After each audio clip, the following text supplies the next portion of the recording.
नमस्कार दोस्तों, आप सभी का study quiz with Nirmala YouTube channel पर स्वागत है। आज हम बात करने वाले हैं 20 प्रश्नों की, जो कि बहुत ही ज़्यादा इम्पोर्टेंट है। अक्षांश और देशांतर से रिलेटेड ये प्रश्न हैं, जो कि अधिकतर बच्चे गलत करके ही आते हैं। तो आप इन 20 प्रश्नों को देखिए। इन 20 के आधार पर लगभग आपके 30 से 35 प्रश्न यहाँ पर क्लियर होने वाले हैं। आपसे रिक्वेस्ट है, अगर आप चैनल पर नए हैं तो चैनल को सब्सक्राइब ज़रूर करें और बेल आइकन प्रेस कर दें, ताकि आने वाली मोस्ट इम्पॉर्टेंट वीडियो आपको मिले, उसे देखें और आप प्रश्नों को सॉल्व करें। अपने दोस्तों में शेयर ज़रूर करें।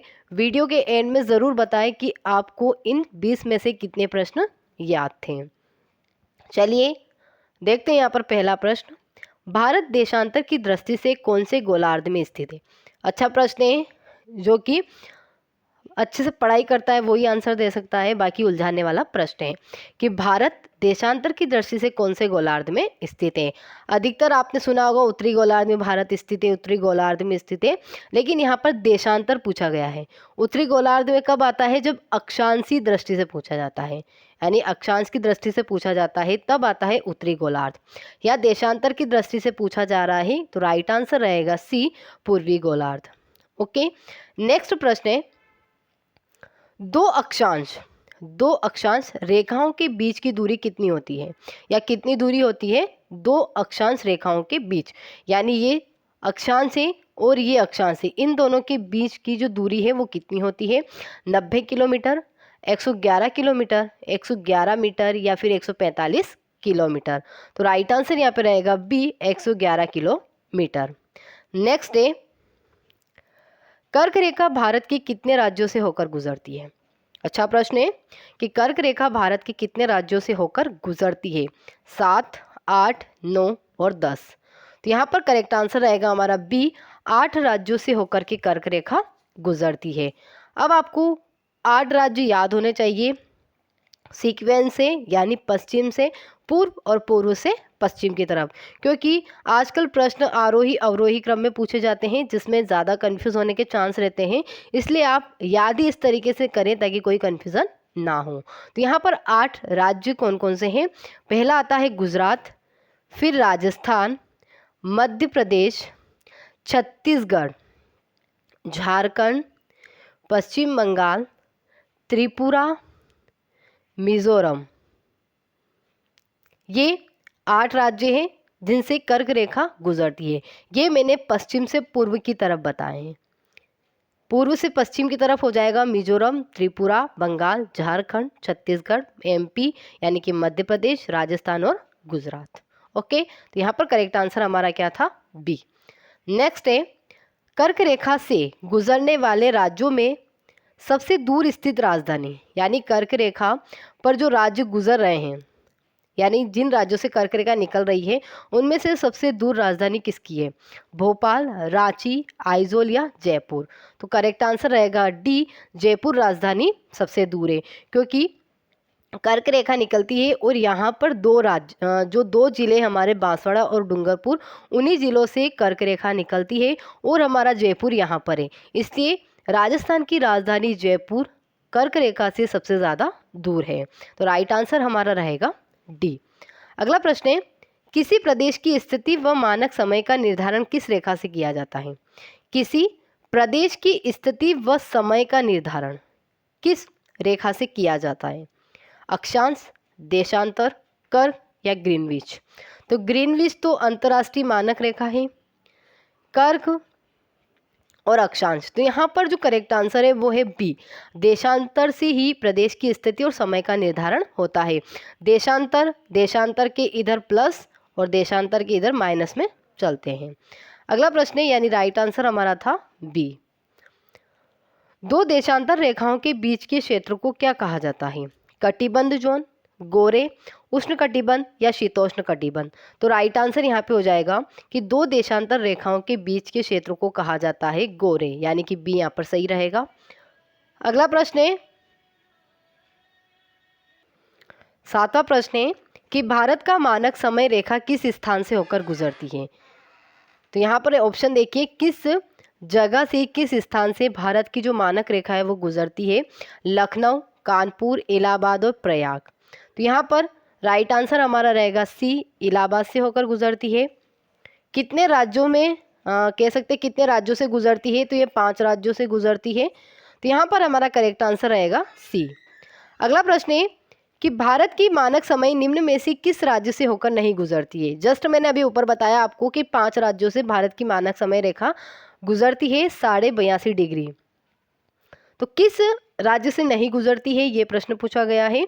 मध्य प्रदेश, तमिलनाडु, आंध्र प्रदेश और छत्तीसगढ़। तो यहाँ पर जो करेक्ट आंसर रहेगा वो रहेगा बी, तमिलनाडु से नहीं गुजरती है। बाकी मध्य प्रदेश, आंध्र प्रदेश, छत्तीसगढ़, यूपी और उड़ीसा, इन राज्यों से मानक समय रेखा गुजरती है। तो राइट आंसर हमारा रहेगा यहाँ पर है बी, तमिलनाडु। अगला प्रश्न है, संपूर्ण विश्व को कितने समय क्षेत्रों में बांटा गया है? 12, 20, 24 या 32? तो करेक्ट आंसर रहेगा यहाँ पर सी, 24 समय जोनों में बांटा गया है, यानी टाइम जोन, संपूर्ण विश्व के टाइम जोन 24 है। अगला प्रश्न है, भारतीय मानक समय का निर्धारण कब किया गया? भारतीय मानक समय का निर्धारण कब किया गया? 1947, 1950, 1955 या 1975? तो यहाँ पर जो करेक्ट आंसर रहेगा वो रहेगा भारतीय मानक समय का निर्धारण हुआ था 1947 में। अगर आपसे डेट के आधार पर पूछा जाता है तो राइट आंसर रहेगा 1 सितंबर 1947 करेक्ट हो जाएगा। तो राइट आंसर यहाँ पे क्या है हमारा ए। अगला प्रश्न है, 2 देशांतर रेखाओं के बीच कितने समय का अंतर होता है? 1 मिनट का, 2 मिनट का, 3 मिनट का या 4 मिनट का? तो करेक्ट आंसर रहेगा यहाँ पर डी, 4 मिनट का अंतर होता है। नेक्स्ट है, वह काल्पनिक रेखा जो ग्लोब को 2 समान भागों में बांटती है उसे क्या कहते हैं? कर्क रेखा, मकर रेखा, विषुवत रेखा या समानांतर रेखा? तो करेक्ट आंसर यहाँ पे रहेगा हमारा सी, विषुवत रेखा, यानी 0 डिग्री जो अक्षांश है उसे विषुवत रेखा और भूमध्य रेखा के नाम से जाना जाता है। और ये विश्व को या कह सकते हैं ग्लोब को, पृथ्वी को 2 भागों में बांटती है। तो राइट आंसर हमारा यहाँ पर रहेगा सी, भूमध्य रेखा कहो या फिर विषुवत रेखा कहो, एक ही बात है। तो राइट आंसर रहेगा यहाँ पर सी। अगला प्रश्न है, देशांतरों की कुल संख्या कितनी है? 180, 181, 360 या 361? तो देशांतरों की कुल संख्या पूछी गई है, तो राइट आंसर यहाँ पे रहेगा 360। सी यहाँ पर सी हो जाएगा। ये देशांतर है, इस तरीके से देशांतर। तो यहाँ पर जो देशांतर है ये 0 डिग्री देशांतर, इधर है 180 और इधर है 180, तो टोटल हो गए 360, यानी कुल रहेंगे 360। तो राइट आंसर रहेगा यहाँ पर सी। नेक्स्ट है, किस ग्रह को जीवंत ग्रह कहा जाता है? बृहस्पति, अरुण, मंगल, पृथ्वी? तो राइट आंसर यहाँ पर रहेगा डी, पृथ्वी को जीवंत ग्रह कहा जाता है। पृथ्वी को नीला ग्रह भी कहा जाता है। तो राइट आंसर रहेगा डी। अगला प्रश्न है, सूर्य से दूरी के अनुसार पृथ्वी का कौन सा स्थान है? प्रथम है, द्वितीय है, तृतीय है या चतुर्थ है? यानी सूर्य से दूरी के आधार पर पृथ्वी का कौन सा स्थान है? तो राइट आंसर रहेगा यहाँ पर सी, तृतीय स्थान है। नेक्स्ट है, पृथ्वी की कितनी गतियां हैं? पृथ्वी की कितनी गतियां हैं?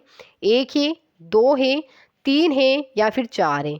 तो राइट आंसर यहाँ पे देखिए कि पृथ्वी की गतियां पूछी गई है तो 2 गतियां होती हैं। एक होती है घूर्णन गति, एक होती है घूर्णन गति जिसे हम दैनिक गति भी कहते हैं, और दूसरी होती है परिक्रमण गति जिसे हम वार्षिक गति भी कहते हैं। ओके, यानी 2 गतियां हैं, घूर्णन और परिक्रमण, या फिर कहो तो दैनिक और वार्षिक। तो राइट आंसर हमारा रहेगा बी। नेक्स्ट है, अपसौर की स्थिति कब होती है? 3 जनवरी, 4 जुलाई, 21 मार्च या 23 सितंबर? तो अपसौर पूछा गया है। अपसौर क्या होता है कि पृथ्वी व सूर्य के बीच की जो सर्वाधिक दूरी होती है, यानी ये पृथ्वी है और ये सूर्य है, इनके बीच की सर्वाधिक दूरी को कहते हैं अपसौर। अगर इनकी दूरी कम होती है तो वो कहलाता है उपसौर। तो यहाँ पर पूछा गया है कि अपसौर की स्थिति कब होती है, तो राइट आंसर रहेगा बी, 4 जुलाई को अपसौर की स्थिति होती है। अगर प्रश्न होता कि उपसौर की स्थिति कब होती तो राइट हो जाता 3 जनवरी। 3 जनवरी को उपसौर की स्थिति होती है और 4 जुलाई को अपसौर की स्थिति होती है। तो हमारा यहाँ पर जो करेक्ट आंसर है वो रहेगा बी, 4 जुलाई। अगला प्रश्न है, उपसौर व अपसौर की स्थिति किस कारण होती है? किस कारण से अपसौर और उपसौर की स्थिति होती है? पृथ्वी की परिक्रमण गति के कारण, पृथ्वी की परिभ्रमण गति के कारण, ज्वार भाटा के कारण या समुद्री लहरों के कारण। तो राइट आंसर यहाँ पे रहेगा हमारा कि पृथ्वी की परिक्रमण गति के कारण उपसौर और अपसौर की स्थिति बनती है। तो राइट हो जाएगा यहाँ पर ए।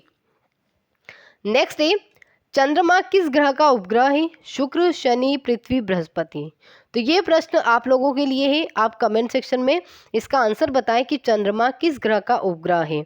मैं प्रत्येक वीडियो में एक प्रश्न आप लोगों के लिए देती हूँ ताकि आप आंसर कमेंट सेक्शन में बताएं, लेकिन आप लोग ऐसा नहीं करते, आप कमेंट सेक्शन में आंसर नहीं देते हैं। वैसे आपको आंसर करना चाहिए, जिससे पता चले कि आपका आंसर सही है या गलत है, आपकी तैयारी किस लेवल पर चल रही है। तो यहाँ पर आपको 19वें प्रश्न का आंसर कमेंट सेक्शन में देना है और ये ज़रूर बताना है कि वीडियो कैसी थी, यानी कि प्रश्नों का लेवल कैसा था। नेक्स्ट और आज का हमारा अंतिम प्रश्न है, जब, यहाँ पर देखिए लास्ट प्रश्न है, जब सूर्य व पृथ्वी के बीच चंद्रमा होता है तो इस स्थिति को कहते हैं। जब सूर्य व पृथ्वी के बीच चंद्रमा होता है तो इस स्थिति को क्या कहते हैं? युति कहते हैं, वियुति कहते हैं, सिंजगी कहते हैं या युति वियुति कहते हैं। तो राइट आंसर रहेगा यहाँ पे डी, युति वियुति। जब सूर्य पृथ्वी के बीच चंद्रमा होता है तो सूर्य ग्रहण चंद्र ग्रहण की स्थिति बनती है। तो राइट आंसर यहाँ पे रहेगा डी, युति वियुति। ओके दोस्तों, इन प्रश्नों को सॉल्व कीजिए, कमेंट सेक्शन में ज़रूर बताएं आपके इनमें से कितने सही थे। अगर आप चैनल पर नए हैं तो चैनल को सब्सक्राइब ज़रूर करें। धन्यवाद।